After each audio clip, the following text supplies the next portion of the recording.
It will take us some time anyway to make sure na may implement namin kaagad. So these are the things na nakita namin that I think we can postpone it for the time being. Yung mga projects na mostly local projects actually. Roads, sir.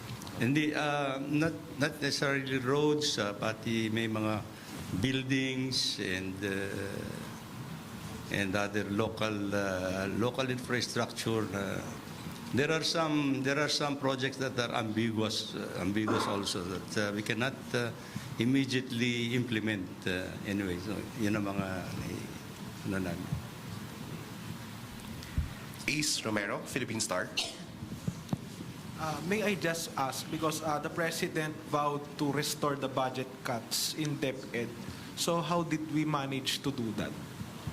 We cannot, under the Constitution po, kung ano po yung napasa ng Kongreso, yun na po yun. We can only veto line items or projects, but we cannot add po. However, under the budget, may mga certain funds naman tayo dyan na pwede tayong mag-augment ng ating budget. For example, yung unprogrammed appropriations, yan ang magandang use ng UA. As long as meron tayong additional revenue from the DOF, we can actually augment or increase the budget of DepEd, specifically for computerization program. So, kasi hindi naman pwede mag-realign yung executive, so Hindi pwede na- nating gawa ng parang that way. Hindi na po. Opo. Sa execution na lang po tayo, doon na lang po natin hahabulin yung mga kulang sa DepEd. Kay Executive Secretary, given all these changes and measures implemented by the President, are you now confident that there will be no legal challenges to be triggered against the 2025 budget? We are, yes, to answer your question, we are confident, but we cannot prevent. If there will be challenges that will be mounted by any quarter, who might still find this present budget as approved worthy of the challenge. No? But that is something that we cannot prevent. But I am confident that we worked very hard on this and that our efforts will be validated by any kind of lack of challenge. So we are not going to encourage the challenge. Salamat po. Jinky Baticados, IBC 13. Hi. Good morning, Secretaries. Let me just ask this po. Ano po yung pagkakaiba ng direct veto, conditional implementation, and general observation? Yes po. Okay. Ang direct veto po, sandali lang, meron tayong notes dito. Ang direct veto po is tatanggalin natin yung mga exact programs and projects na nasa budget. Delete. As in, mawawala na po siya. Even the amount, wala na rin po yan. So, ibig sabihin po, yung 26 billion na natanggal sa DPWH, bababa po yung level ng budget natin ng by 26 billion pesos. Yun po ang ibig sabihin nun. So, yun po ang direct veto.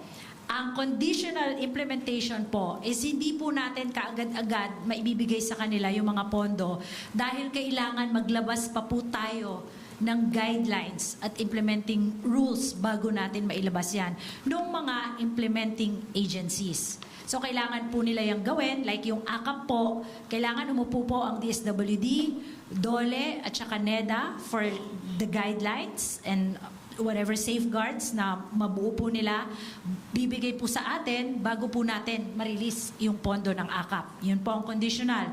Ang general observation po is we would just like to ensure na pag in-implement nila yung mga proyekto, consistent yan sa kung ano ang batas, kung ano yung mga mandato ng mga ahensya, ganun po yun. So yun po yung tatlo.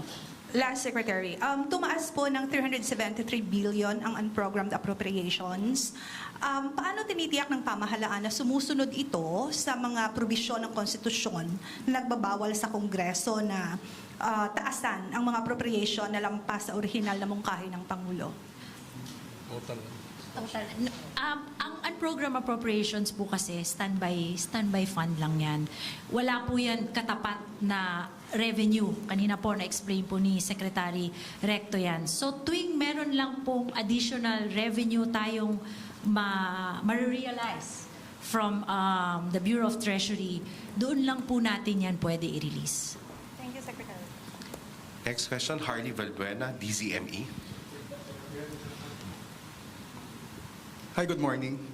May we know po kung sino yung nag-allocate ng items sa DPWH and unprogrammed funds na binito ng Pangulo? Are they part po nung original version ng National Expenditure Program na sinabit natin sa Congress? Or initiative na po ng Congress mismo? Initiative na po, nakita na po namin siya sa BICAM report. Unfortunately po, hindi po namin alam kung kanino po yung mga yon. But it's a result of the bicameral conference committee. It's a collective decision of Congress. Of Congress, yan, according to our Supreme Court Justice. NES. Let me just Ang seryoso niyo naman kasi, ano ba yan? Happy New Year, guys! We should be happy we have a budget. I just would like to give context to that question. Ano? Yung proposal of the budget comes or emanates from the executive. That is through the NEP, yung National Expenditure Program. Once that NEP is submitted to the lower house will now schedule the hearings on the NEP. When the lower house finally approves or adds or subtracts to the NEP, but must conform to the limitation in the Constitution that it should not increase the lump amount, the entire amount, then it becomes a GAB, General Appropriations Bill, and this is the one that will be transmitted to the Senate for its own study of the proposal, of the budget proposal. And when the Senate shall have been done with its duty, there will now be a bicameral conference committee that will tackle this. Now, I don't know if you can find in the records of the bicameral report or the bicameral report who proposed those increases, but that is to be respected because they are the Congress. They are the Congress. And the final product is, of course, this GAA. And the GAA was submitted to the executive as an enrolled bill, and once it is submitted to the executive as an enrolled bill, the executive can no longer change that. Congress can no longer change that. So that is now what the President reviewed. And the President was personal and direct about the review and called on members of the Cabinet to contribute to the effort of looking at the budget. Now, with or without the calls for review, the President and the Cabinet went to that task. And I think we are happy about the result, and we have come up with this. So the approval of the budget by the Chief Executive happened before December 31. Today, that is. So that is the context. Thank you, ES. Next question, Eden Santos, Net 25. Good morning po. Clarification lang po, ibig sabihin yung 10 billion po na budget ng DepEd, na ibalik po iyon para dun sa...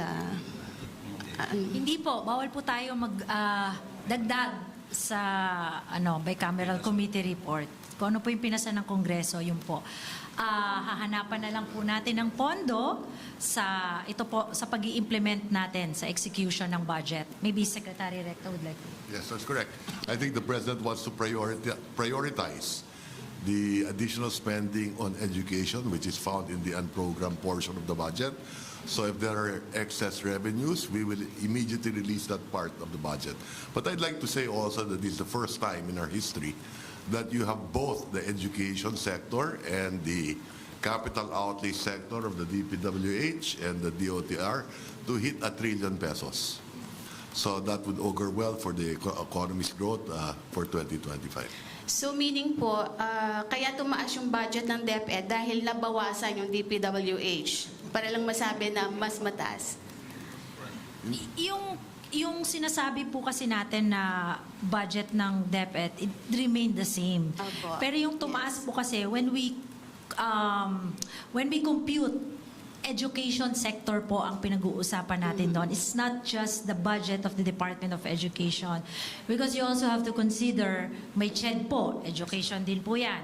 TESDA, education din po yan. Marami pong yung mga SUCs natin, marami pong mga ahensya ng gobyerno na education din naman po yung nila, yung kanilang mandato. Kaya po, tumaas. So, ang malinaw po, gusto ba sumagot ni Sandali. Ang malinaw lang po, Secretary Pangandaman, stay po yung budget ng DepEd, kaya lang siya lumitaw na siya pa rin yung mataas kasi nabawasan yung budget ng DPWH. Yun po yung malinaw doon. Next question ko po, doon sa pagbaba po ng ating 2025 national budget at naialis po yung mga naisingit doon po sa BICAM na wala sa NEP, wala po sa Congress at Senate version, wala naman po bang sumamang mga loob ng mga senador at kongresista na may mga project pong naapektuhan doon po sa pagbaba ng budget? Anyone can answer po. Po, dati po siyang Yes. You know, it's the president that proposes the budget and the Congress disposes the budget, and it is the executive or the president who executes the budget. Okay? So there is a process in budgeting, as we all mentioned. No? So palagay ko, maayos naman yung budget for 2025, especially with the vetoed items. Sinigurado ng Presidente yung may popondo natin, yung mga karapat-dapat, consistent with the Philippine Development Plan. Walang ambiguous projects. Walang mga proyekto na hindi sulit sa taong bayan, so to speak. And I just wanted to add also that even in the DPWH budget, meron dyan mga proyekto na school building. So maaring wala sa DepEd, education sector, nakalagay multipurpose building. Alam ko dahil ako naging congressman ako, naging senador ako. So may mga pondo rin yan sa DPWH that have to do with education as well. No? And I think we are all in agreement that it's important to have a budget, diba?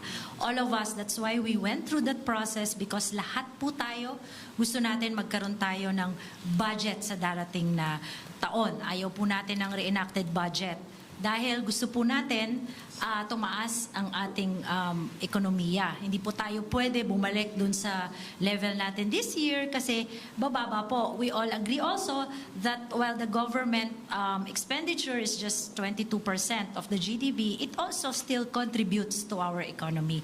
So maybe actually I can ask RC to talk about ang implication po ng reenacted budget kasi I think importante po ngayon is that meron po tayong budget for 2025. Sir. I think that has been explained by the President this morning sa speech niya, explaining why reenacted budget is not an option for this administration. Thank you. Next question, Ana Bajo, GMA News Online. Good morning po, ma'am, sirs.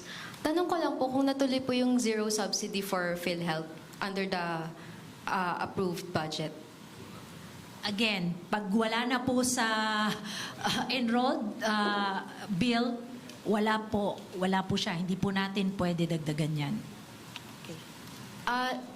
Yung sa Intel and confidential funds po, was it lower from last year's? Kasi yung DBM, nagsabi po before na 16% lower siya for this year. Hindi pa po namin nako-compute yung aggregate ng total CIF. We'll check it and we'll provide you at the proper time. Next question, Maricel Halili, TV5. Ma'am, follow-up lang po sa PhilHealth. I understand kasi marami yung may concern dun sa zero subsidy ng PhilHealth and I understand hindi naman siya pwedeng i-veto. So is there another way on to change? Well, my understanding is that Congress did that because the budget for the corporate operating budget of PhilHealth is sufficient. So they have reserve funds of roughly 280 billion. They have a surplus of roughly 150 billion the last time I looked at it. They have investments of more than 400 plus billion. They will earn 200 billion in 2025. They will spend 150 billion. So yung surplus nila, madadagdagan na naman ng 50 billion yan. So they have adequate resources. Now, having said that, we in the Department of Finance next year, tututukan namin ang PhilHealth. We will make sure that we spend that budget better. Halimbawa, I'll give you an example. Maybe we should concentrate on the top 10 illnesses. Palagay ko, yun lang. Itaas natin 100%, 200% benefit package of the top 10 illnesses.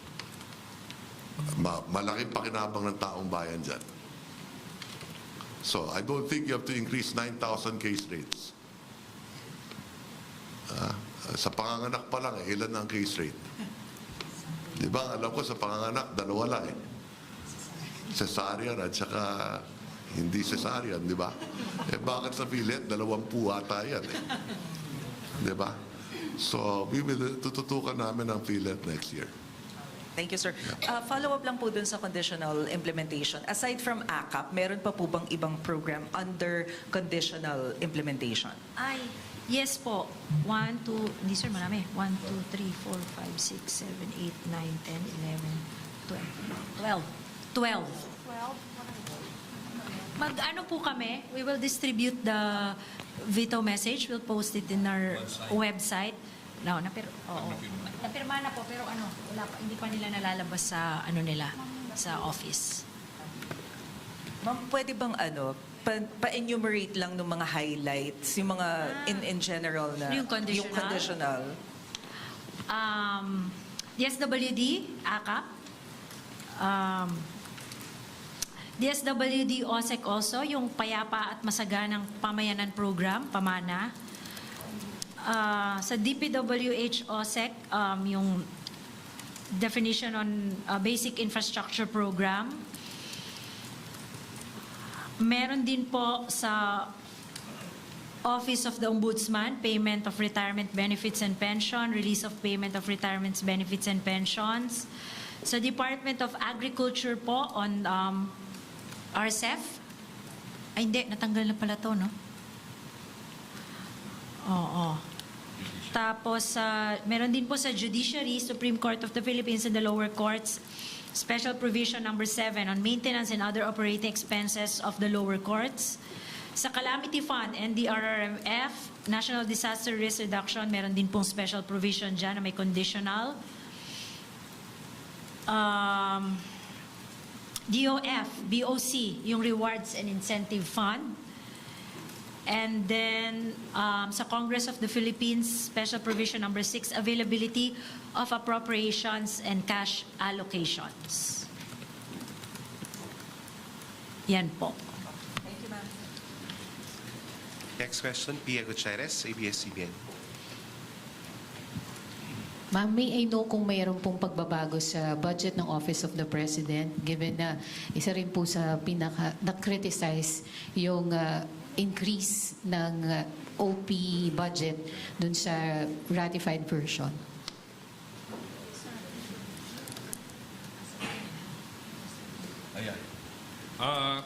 Yes, as far as the budget of the OP is concerned, yung NEP was followed pero dinagdagan ng 5.2 billion pesos kasi may nangyari nung 2025, no? Yung ASEAN 2026 would have been done in Myanmar.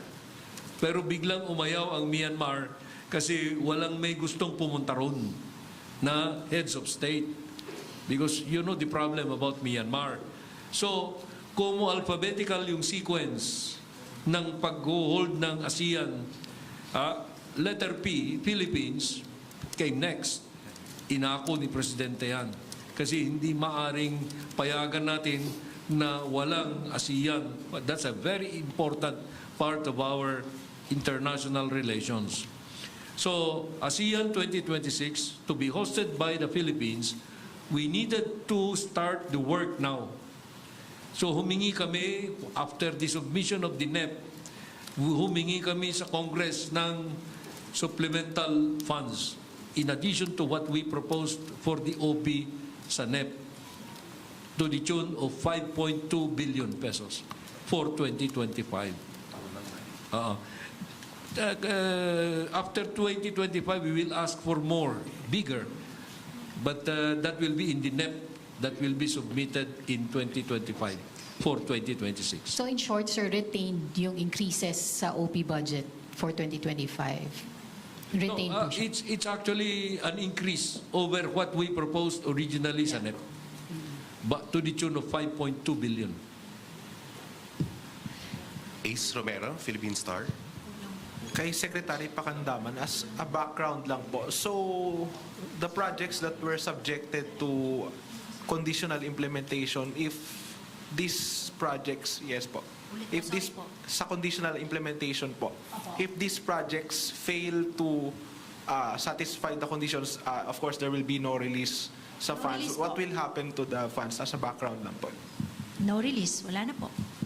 Hindi po natin, Saan na po unreleased appropriation siya. and what will be Pag the hindi- It use could help reduce the deficit. for the, okay, ganun na lang po. Yes. Sa follow-up lang po, how about po yung expenditures sa defense given that we are also facing territorial defense challenges and internal security?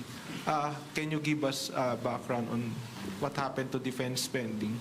I know that, kasi we just received the, I know that nabawasan po yung AFP modernization budget from 50 billion sa NEP to 35 billion po ngayon. However, yearly naman po yan, we try to, inahabol po natin yan. Kumukuha po tayo sa unprogrammed appropriations for that purpose. Leth Narciso, DZRH.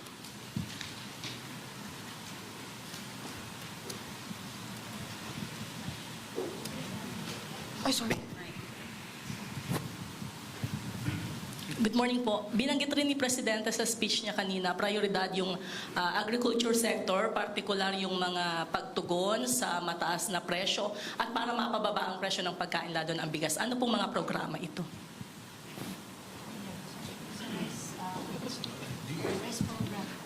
Yung rice program po ng DA, medyo malaki po yung pondo natin dyan. May assistance po tayo sa mga farmers natin and then fisher folks. And then meron po tayong post-harvest facilities and also farm-to-market roads. Meron din po tayong irrigation. And then meron din po dyan yung bagong batas po natin, yung RCEF po, yung bagong RTL natin. Rice Yeah, tarification. more or less, you're talking about 250 billion yan. Yeah, for DA.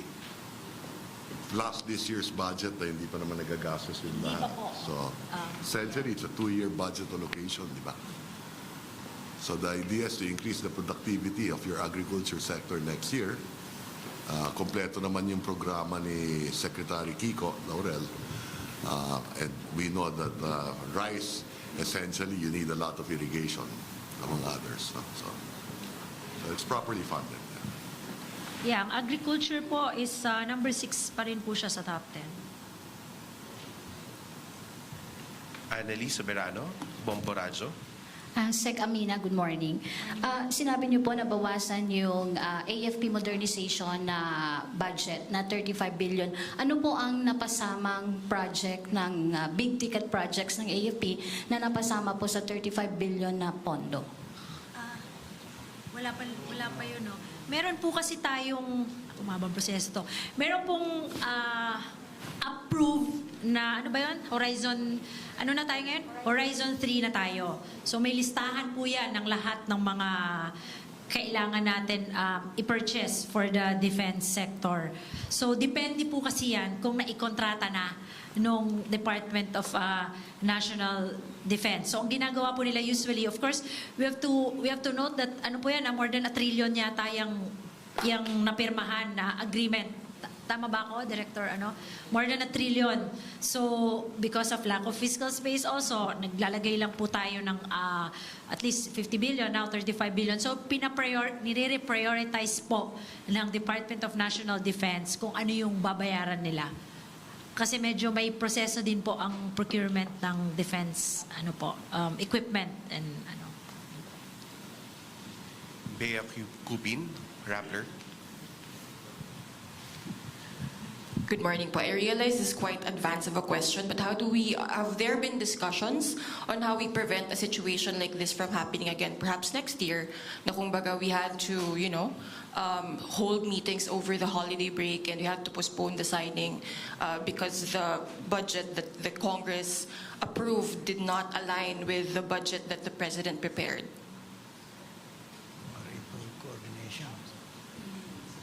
Well, you have to understand, that question is to be explained in this way, We can avoid that by giving to Congress next year, sa next cycle, a NEP that is very comprehensive.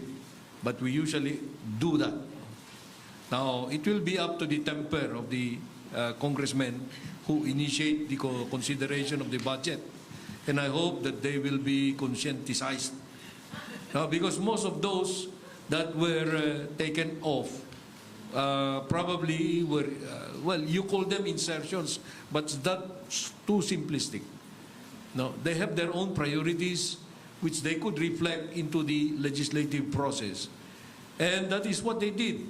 They are within their rights to do that. But here comes now the President who says, where are now my legacy projects, my priority trusts? They have given them to the back burner. So that is what instigated the President to make cuts that did not reflect the concept in the proposed budget through the NEP. And sir, if I may follow up, how do we intend to check that temper, considering, of course, Congress is dominated by allies of the President? We do not check except through veto.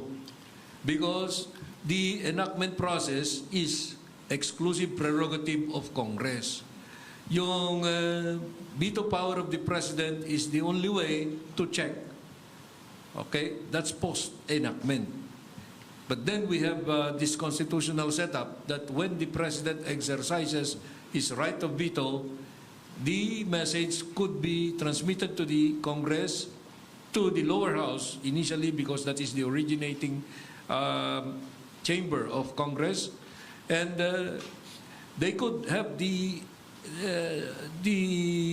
override power. They could exercise that if they want to.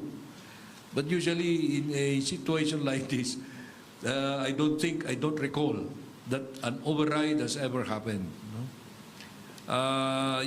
These two branches of government, the legislative and the executive, they work very well in coordination.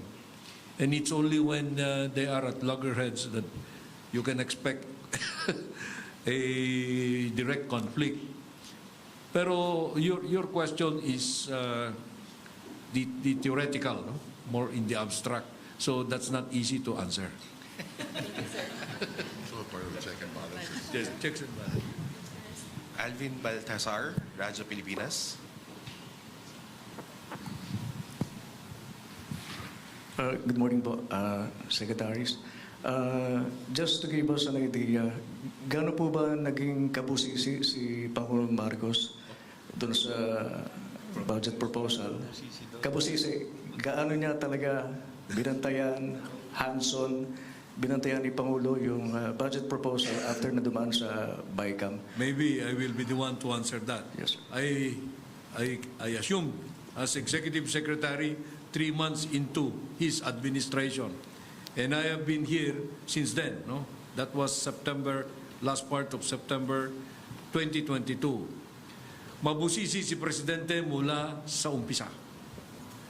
I can give you that assurance that the President is very focused, very prudent, Ilocano eh. And I am quite happy to make that note, to give that note, because he always says, what do we do with this? This is something that we cannot allow yet because we have lack of funds or etc. So that is what motivates him.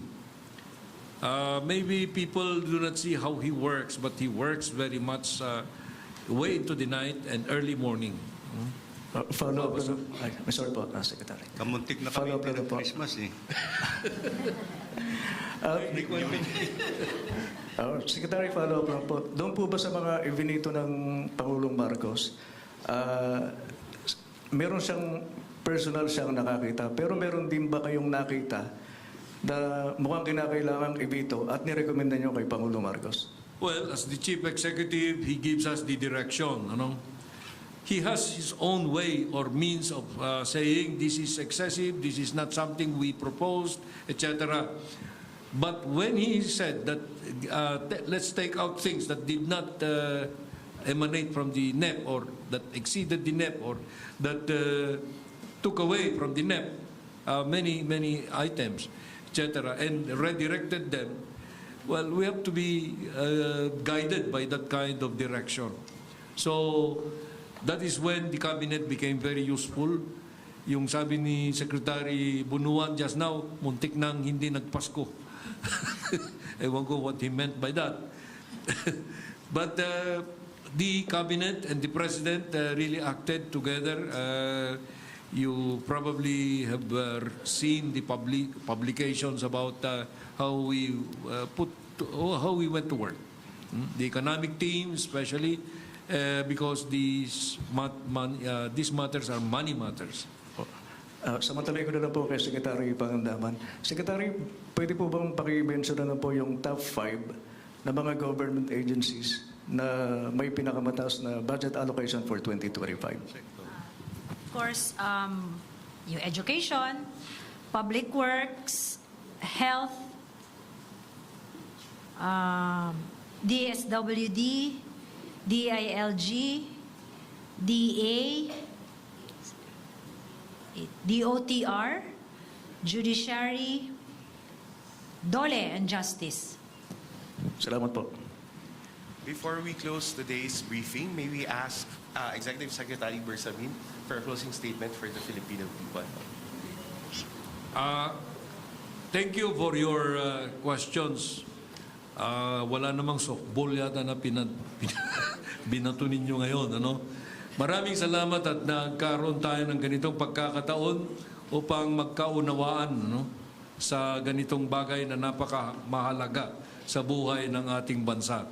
Ang budget, the GAA, is always the most important bill that can be enacted by the Congress and that can be approved by the President. Kaya mahalaga sa kanya na hindi re-enacted ang ating budget sa darating na taon. Kasi malaki ang impact sa ating ekonomiya at ayaw niyang magkaroon ng loose momentum. Okay. So, itong mga tanong niyo, sana magkaroon sila ng impact sa taong bayan upang maintindihan nila or maunawaan ang nangyari ngayong araw na ito. Sa panawagan na ang budget natin ay isang budget na unconstitutional, nais ko pong sabihin sa inyong lahat na hindi po magkakaroon ng ganung pagkakataon na unconstitutional ang budget.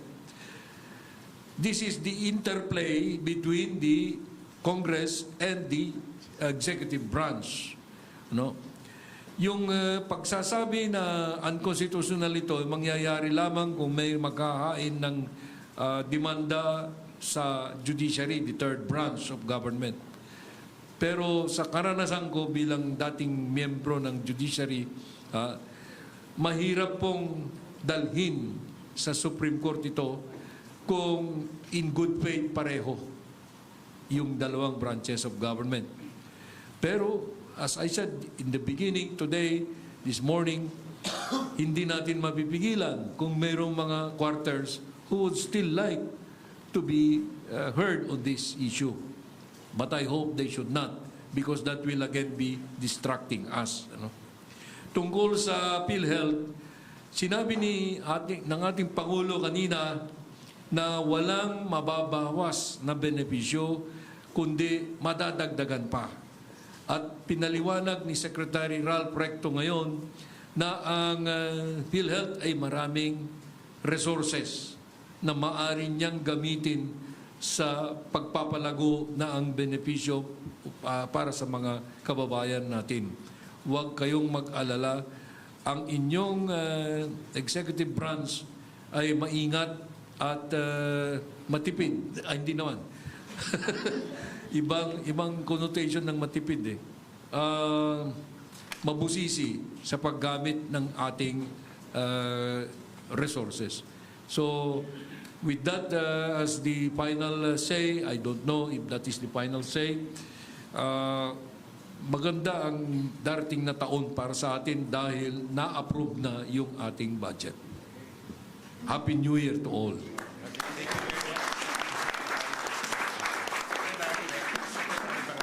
Secretary Balisacan and Secretary Bonoan. That wraps our press briefing today. Thank you and good day. Thank you. Happy New Year!